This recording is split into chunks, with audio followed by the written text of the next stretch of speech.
The Unbroken Voice, the tragic death of Lucky Dube. A distant reggae rhythm echoes, slow and restrained.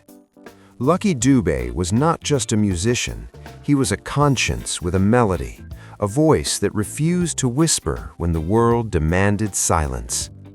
Born on August 3, 1964, in Ermelo, South Africa, Lucky Philip Dube grew up in the deep shadows of apartheid, a system designed to erase dignity, to fracture identity, to normalize injustice. His childhood was marked by poverty and instability. His father left early. His mother worked long hours as a domestic worker, often away from home. Music became his refuge, not as an escape, but as a weapon, soft, rhythmic, and devastatingly honest. Before reggae claimed him, Lucky Dube sang Mbakanga and Zulu pop, but reggae, rooted in resistance and truth, gave him a global language. Through it, he spoke of oppression, unity, spirituality, racism, crime, and the fragile hope of peace. His lyrics were not metaphors meant to hide meaning, they were mirrors held up to society. Songs like Prisoner, Together as One, House of Exile, and Different Colors, One People crossed borders Africa itself could not.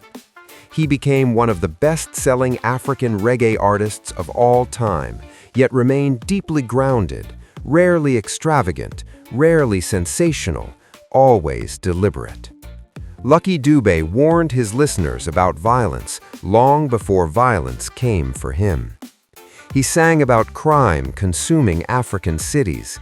He sang about moral decay. He sang about leaders failing the people.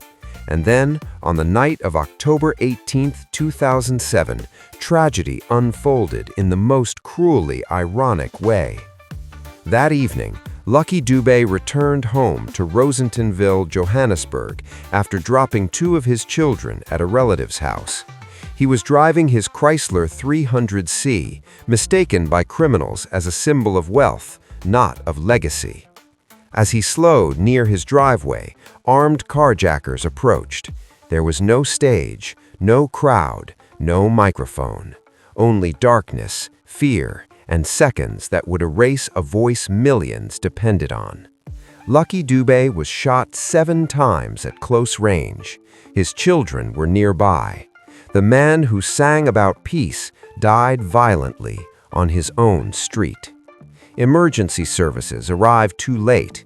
At age 43, Lucky Dube was pronounced dead. South Africa woke up stunned. Africa mourned. The world questioned how a prophet of peace could fall to the very chaos he warned against. Tributes poured in from every corner of the globe. Fellow musicians, activists, presidents, and ordinary people shared the same grief. This was not just the loss of a celebrity, it was the silencing of a moral compass. At his funeral, thousands gathered, not to celebrate fame, but to mourn a truth-teller. His music played softly as tears fell freely. His children stood where his voice once stood. Justice followed, but it was hollow comfort. The attackers were arrested, tried, and sentenced, yet no verdict could restore what was lost: a father, a guide, a voice that translated African pain into global understanding.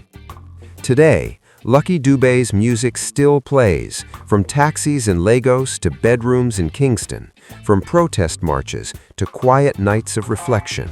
His words remain unsettling because they remain true. He once sang, "After the war, there's going to be another war." Lucky Dube did not die because he was careless. He died because violence does not discriminate between the guilty and the righteous. And that is the final tragedy. His voice was silenced, but his message was not buried. It echoes, still warning, still teaching, still unspoken in many archives. The archive does not speak loudly, it waits. If this record was unfamiliar to you, then it has already done its work. This channel exists to document what history chose not to emphasize. This is the Unspoken Archives.